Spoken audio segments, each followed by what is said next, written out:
Welcome back to the deep dive. Today we're plunging headfirst into something truly foundational, this core concept. You become what you believe. It's such a powerful statement, isn't it? Yeah, Really gets you thinking. it really does. And our mission in this deep dive is to, well, unpack how belief genuinely shapes your reality. We've got this fascinating source that really beautifully merges Joseph Murphy's ideas on the subconscious with, the wisdom of Zen. Yeah, it's about how belief literally crafts the world you experience. Exactly. And what I find really illuminating is how these seemingly different paths, figures like Jesus, the Buddha, they seem to converge. Absolutely. They're not just touching on similar truths. They often suggest remarkably similar practices, really, for finding that inner freedom, for compassion, for peace. Right. And this deep dive really highlights that connection. It shows these aren't just like lofty spiritual ideas. They're incredibly practical, keys to how we actually live and manifest things. That's a powerful way to put it, a convergence. So let's get into it. How does Joseph Murphy's focus on the subconscious mind specifically bridge these traditions? He called it the silent architect of our lives, right? How does that building process actually work? What did Murphy say links a thought to, well, a real outcome? Well, Murphy saw the subconscious as this incredibly fertile ground. It doesn't judge, it just accepts. So whatever thoughts, beliefs, mental pictures you consistently plant there, good or bad, it takes them as instructions. Okay. And then it just works diligently to bring them about in your external reality. It's not Yeah. just storing memories. It's this dynamic, creative engine responding to your deepest convictions. Wow. And if you connect that, it resonates so strongly with the Buddha's wisdom, the famous line, we are what we think, all that we are arises with our thoughts. It's kind of staggering when you think about it. Our inner world literally building our outer experience. So are Murphy and the Buddha then basically saying that freedom isn't this elusive thing we have to chase outside ourselves? Precisely. Yeah. Exactly. They're both guiding us to see that liberation, that freedom, it's something we awaken to. Yeah. It happens when we realize the mind itself creates both the prison our perceived limits and, crucially, the key. The key to get out. Right. And that key isn't somewhere else. It's the conscious choice of what we planned in that subconscious garden you mentioned. Okay, so our internal state is incredibly powerful then.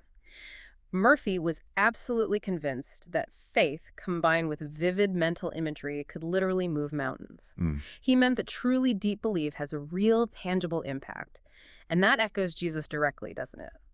Whatever you ask for in prayer, believe that you have received it and it will be yours. Yes, it's almost identical in principle. So this isn't just a nice spiritual saying. It's presented as a fundamental law of how belief shapes reality.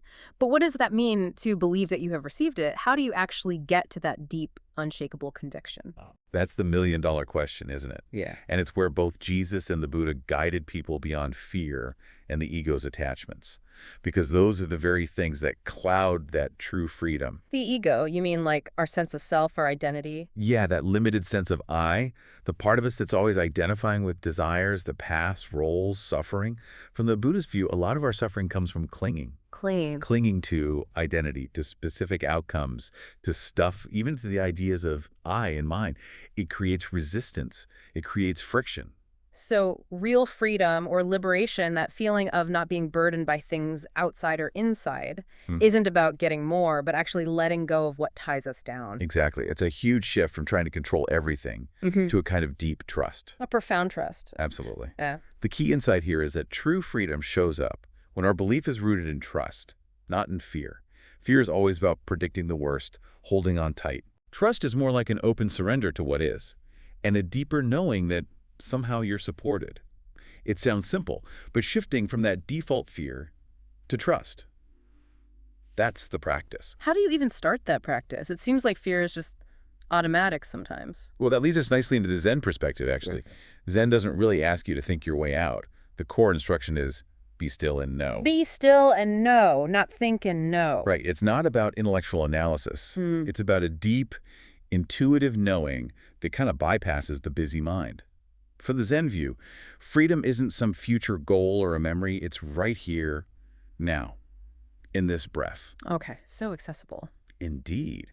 And what's interesting is how Zen sees belief. It's more than just thinking something is true. It's described as a deep knowing, like an unshakable clarity that just arises when the mind gets quiet. Like knowing your own name. You don't have to think about it. Exactly like that. It's direct experience. And in that stillness, we tap into something really profound, something already there. So in that quiet space, we discover that things like abundance, peace, freedom, they aren't things out there that we need to chase endlessly.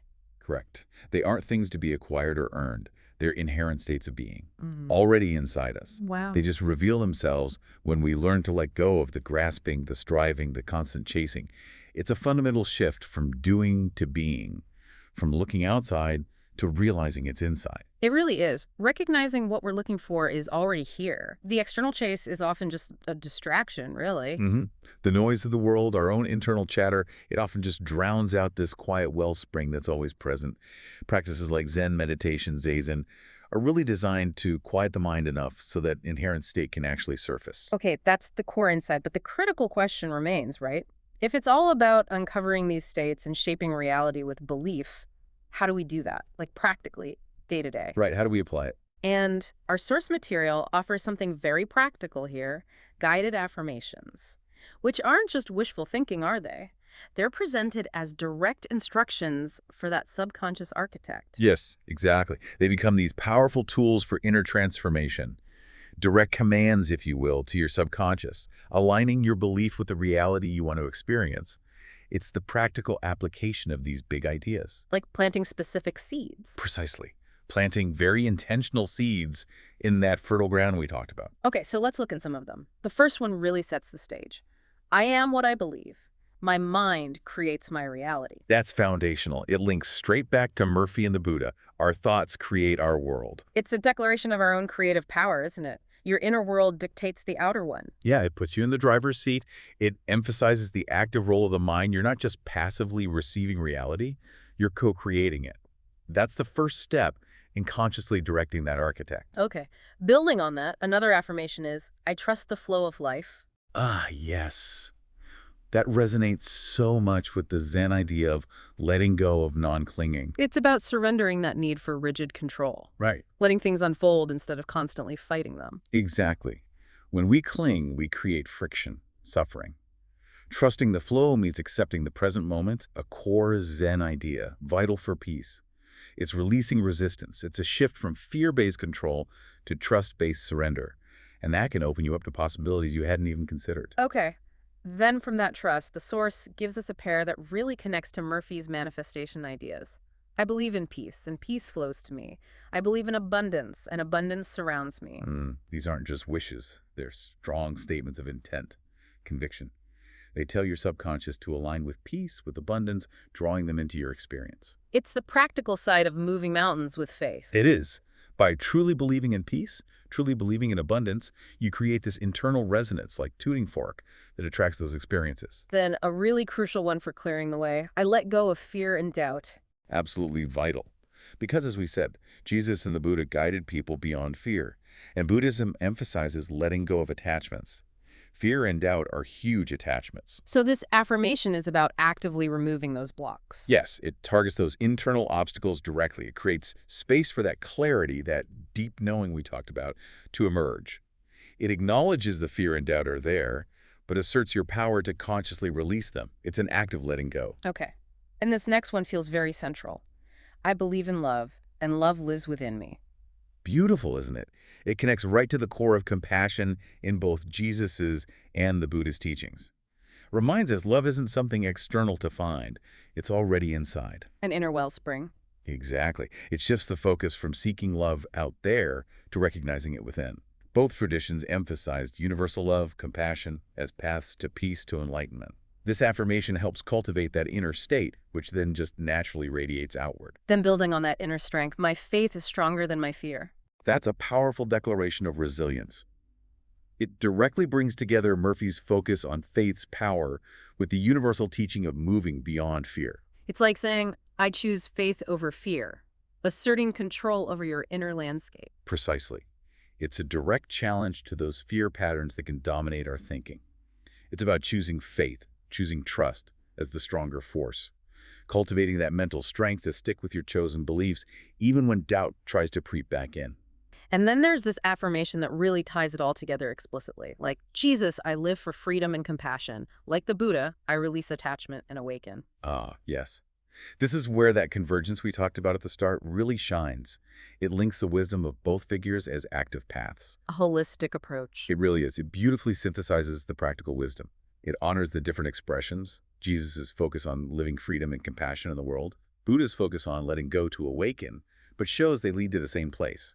Inner peace, liberation. It's like a blueprint. A blueprint for embodying these truths. And finally, just hammering home the central point. What I believe, I become. Full circle, simple, profound. The ultimate summary. Drives home the transformative power of your own convictions. It really does. It's the constant reminder, isn't it? This is the principle guiding your reality. Which really brings up a question for everyone listening, doesn't it? Yeah. If this is true, what beliefs are you choosing right now? What are you actively planting in that subconscious mind? Are you even aware of the architect working inside you? Such a critical question. And our source also mentions an optional closing mantra, just to really let these truths sink in. I am free, I am at peace, I am already whole. A powerful summation of that desired state, that inherent reality.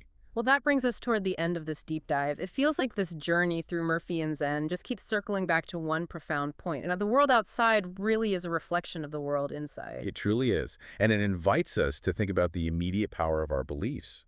It's not about waiting for external circumstances to change first. Right. You don't need permission. No. Believe in freedom, and you start to feel free. Believe in peace. Your heart settles. Believe in love, and it starts flowing through you. The change starts inside, right now. This isn't just theory, then. It's an invitation. Right now, take a deep breath, trust, because you are becoming what you believe this very moment. Join us next time for another deep dive.